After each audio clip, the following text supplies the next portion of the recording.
Rob, obviously been nothing but big fights and headliners for you for years and years, but coming to Las Vegas, International Fight Week, I mean, it's been a while since you've had one of these. Is it special to you in your career, or is it just the next job assignment? No, definitely. When the fight fell through in February, I wanted to fight on Fight Week. I was like, if we have to put, a fight together, make it on Fight Week, because it's a special week. It's a special week for the sport, and I guess nostalgic in some way. Yeah. And quite the crew from the Australia, New Zealand area. I mean, I wonder if there's a sense of pride. I mean, you've kind of been the leader of that charge for a while. Now there's this massive crew of you. Does it mean something to you to have this representation here? Yeah, definitely. I'm proud of the impact that I've had on the sport, especially in Australia. But it's like having a slice of home. And I think Fight Night is going to be really cool to see all the Aussies, up-and-coming Aussies and New Zealanders on the card, just doing their thing. All right, the assignment that you have here, I mean, obviously you fought legends of the sport. Where does Dricus stack up? I mean, do you see him as on the level of the athletes that you've been fighting? Definitely. He's the most dangerous fight to date. And that's because he's the one that's unwritten. Everything in hindsight's easy, right? But, he's the unknown. And I understand the dangers that he presents, because not only is he well-rounded and an athlete, and he, physically, he's a big guy. He's not a small fella. He has nothing to lose. Everyone's already washed him. He's the underdog in this fight. And tell me something more dangerous than a man with nothing to lose, everything to gain. And to show respect for that level of danger that he's brought. I have trained like a madman for the last 14 weeks. And, may the best man win. He's going to get the best version of myself come the weekend. Is it difficult for you to accept assignments like that? Because like you said, I mean, he's got everything to gain, nothing to lose. I mean, when you would figure out the other side of that equation, is it difficult for you to step into fights like that, given all that you've already done in your career? Mate, that's the business.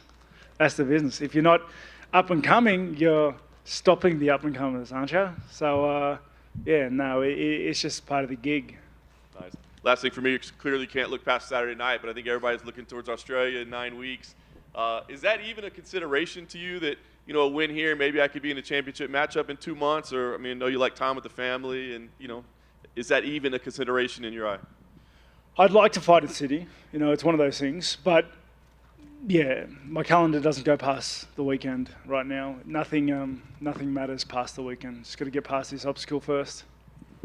Rob, over here. A lot's been made from Dricus' team about his nose surgery and like this 18% or whatever it was oxygen that he wasn't able to get in his previous fights. How much do you look into that, and do you think it will play a difference in the fight? I laughed it off at first, right? I laughed it off and thought, oh, yeah, whatever. But then I got like a stuffy nose and went to training, and it was tiring, man. Like, it couldn't get any. So maybe there's some truth to that. Regardless, I didn't train the last 14 weeks for one round. I didn't train not to expect him to come out like a racehorse. So I'm not too worried. I don't expect him to gas. It's just setting myself up for failure. And I feel like in entering his most recent fights, a lot of people expect his opponent to kind of use Dricus as the launching pads, like they're writing Dricus off before, and he just keeps proving people wrong. Why do you think all of these pundits and fans kind of haven't viewed him as this potential contender throughout his career? I don't understand anybody who underestimates their opponents. We're in the fight game. We're in the best company in the world with the best fighters in the world. I don't understand where you think every single one of those guys in the division isn't going to knock your block off if you aren't ready. It just seems a little silly. He's the guy that if you underestimate, he's going to run over you. Especially with his greatest strength, which is what I think his resilience, because he's been so close to defeat multiple times, yet somehow scraped victory. It's a scary trait to have.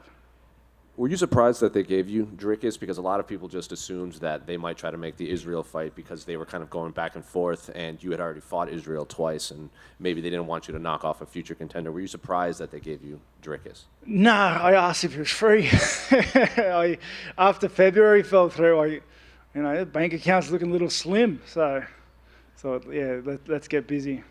And last one for me, Saturday is also going to be Robbie Lawler's last fight, and then he's going to retire. I'm curious if you have a favorite memory from Robbie's career or favorite fight.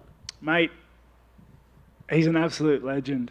He was, when I was a welterweight, I remember watching him, and I remember saying to myself, like, screw fighting that guy. Like, because he's just so malicious. He becomes like soulless when he's fighting, and like you can tell he would bite you if he could.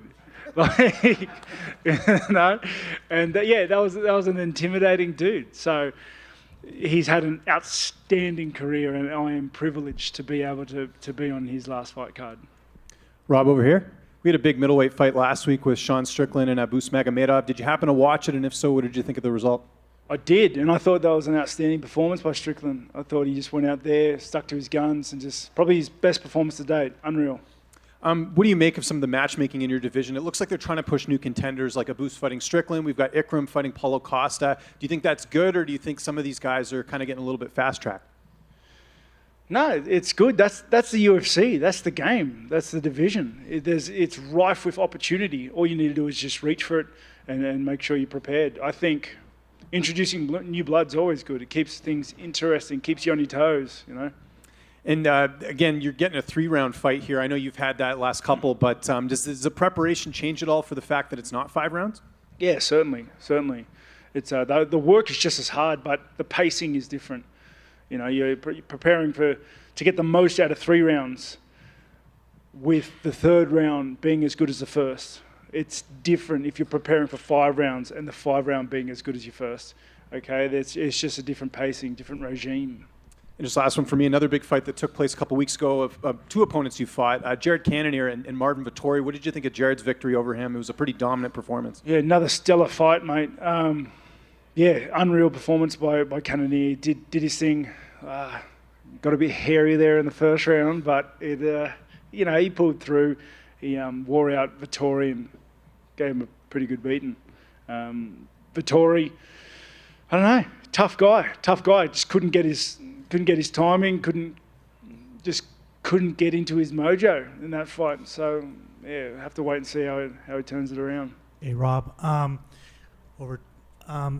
you've obviously been the face of Australian MMA for so long in the UFC, right? Is it refreshing to have some new guys, carry that mantle, like Jack Della, and obviously Alex is pound for pound number 1 right now? Like, is it just refreshing to have Australia be the new blood right now? I wouldn't say that word refreshing. I think it's great that Australian athletes, and especially Australian mixed martial artists, we're everywhere now. We're at the highest level of just about every division. And it is great to see. It is great to see. It's great to see it because the growth, it only affects the growth of the sport in Australia, which opens doors of opportunity for all the up-and-coming athletes that want to make a full-time gig at this.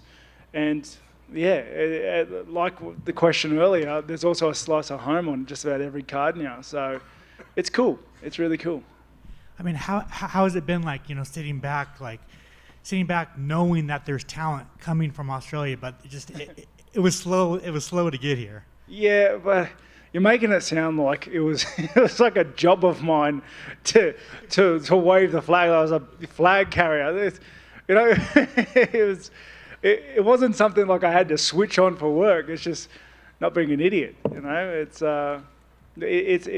great. The sport is just getting bigger in Australia. Australian athletes are taking over the world. It is a good time to be a mixed martial artist in Australia. Finally, I just want your thoughts on Jack Della Maddalena, man. He's taken the UFC by storm. So fun to watch. Just what are your thoughts on him? Hey, he's a good guy. Brought his wife and kid. My interactions with him have been really cool. He's just a good bloke, which is so much more important than being a good fighter. Awesome. Thanks, Rob. Rob back here. Rob, when you look at the middleweight division, you see contenders move up and down, and you're still that guy really at the top of the division outside the belt holder. What do you think's been the key to staying this consistent over the years and even, attempts at getting that title back?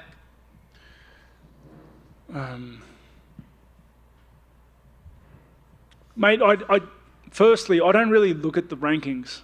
I don't really, unless you're the next guy I'm fighting, it doesn't matter. or unless you're in possession or the objective at the end of the game, then it doesn't matter.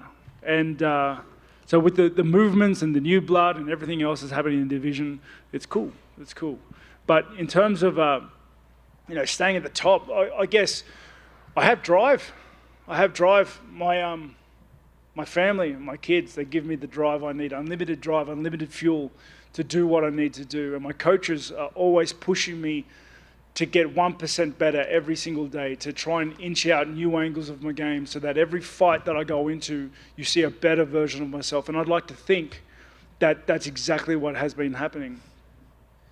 In terms of your skills, what's one thing you're very proud of that you've gotten good at since you've been a top contender? Mate, I'm proud of all my skills. I think my skills across the board have gotten much better. I'm proud that I've started mixing up the takedowns a little bit more in fights, just to mix things up. But yeah, my entire skill set has been increasing. Thank you. Robert, just over here. You said that Dricus is the most dangerous to date because of that unknown, but what do you think the difference maker will be for you in terms of your strengths against Dricus? And is there anything that you feel that you need to be aware of, anything specific with him? I've got to be aware of everything, like fights can be as simple as zigging instead of zagging, right? I'm going into this fight and I'm going to put my best foot forward. I'm going to do the things that I've trained for months working on to make him worry about my strengths and to create holes and opportunities in his game. That's my general plan with every fight, is to create holes and opportunity. And this fight is much the same. And I know you don't want to look past Saturday, but a win here will get you another shot at the title. How much does that mean to you, and does that put pressure on yourself? Mate, no more pressure than there's always ever been. Every fight someone says, like, is there pressure? What about this? This fight gets you that way. It pushes you in this direction. You get, mate, winning is enough pressure. There's no need to add sprinkles on top. By you not thinking further ahead, past Saturday, is that another way of you dealing with that and not having to think too much about what this brings? Perhaps it might be a way that I deal with the pressure. It's just like not worrying about it, not having expectations of what the future holds. Because no point making plans for Sunday, if you don't make it out Saturday. And just lastly, can I get a prediction for the main event on Saturday? Oh, that's a tricky one. I'm going to back Volk. Got it, right? He's and I do believe he's a powerhouse of the game. I really do. But Yair, in his last fight, looked possessed. I think he brings a different angle that Volk hasn't had to deal with, which is the kicks. But that's not to say that Volk doesn't have the skill set to nullify those. I think, I'm very interested in this fight. I'm going to back Volk. He's got to be the favourite in this fight. But, it's going to be a tough one. Thank you. Robert back here, back left. Quick question for you. You talked at the beginning about, nothing but easier than fighting with house money and how dangerous a man is that has nothing to lose. This is the biggest betting favorite you've been in your time in the UFC. I'm kind of just curious, do you think that is deserved? Do you kind of just curious your take on the betting line being as big as it is? Mate, what do the odd makers know? That's a good question. And then the other question I have for you, obviously in Las Vegas, just kind of curious what your favorite things about Las Vegas are. Mate, I love Las Vegas. I love fighting here. I really do. It does feel like a home away from home at this point, just because I've been here so many bloody times. I love the Strip. There's always someone up. It's good to look out the window and to see the people walking around, the lights on. I don't know. It's a good feeling. Yeah. And any favorite table games to scrabble into sometimes? Say that again, say. Do you have any favorite casino table games to get into sometimes? Mate, I used to enjoy gambling, the odd punt, the odd roulette, the spin of the wheel, the odd roll of the dice. I enjoyed it until I realised that I'm not willing to lose enough to make any money that matters. And then all the fun went away. I don't know what it was. So anybody listening that has a problem or just loses $200 here or there, yeah, think about it. It's a good PSA. Thank you. Robert, got one for you, the back right. In your assessment of watching Dricus, what do you feel has made him so successful? His resilience and his ability to not quit. He's an athlete, he's talented, he's got a very well-rounded skill set. And the fact that he doesn't quit is dangerous. It's dangerous. It'll beat a lot of guys that do. And you've seen that time and time again in his fights. He's been so close to losing and then scraped victory because he doesn't quit, and then his opponents do. Has that almost posed the challenge to you then to see if you can, so to say, break him? Oh, it's not about breaking him. It's about being better than him. I'm going to try and dismantle him.